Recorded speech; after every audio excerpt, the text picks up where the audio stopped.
Hello guys, welcome to Kavin rapid form. இன்றைக்கி நம்ம இந்த வீடியோவில் என்ன பார்க்க போகிறோன்னா, நம்ம நியூசிலாந்து ஒயிட்டு 15 நாளுக்கு முன்னாடி குட்டி போட்டுச்சு இல்லையா, அதனுடைய நெக்ஸ்ட்டு பாக்ஸ் வந்து ரிமூவ் பண்ண போகிறோம்.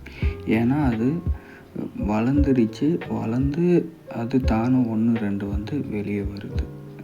வெளியே வந்து அது மட்டும் பால் குடிச்சிட்டு மீதியெல்லாம் பால் பற்றாமல் போயிடும். அதனால் வந்து நெக்ஸ்ட்டு பாக்ஸ்லேருந்து குட்டியை எடுத்து கேஜுக்குள்ளே விட்டுடணும். இது போல் விட்டுட்டு நெக்ஸ்ட்டு பாக்ஸை வெளியே எடுத்துடணும்.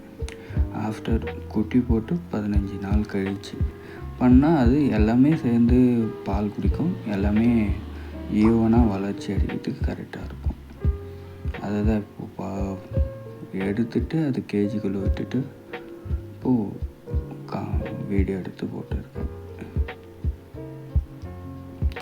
இது எல்லாமே வந்து ஈவனாக இருக்கும் பாருங்கள். குட்டி எல்லாமே வந்து ஒரே சைஸாக இருக்கும்.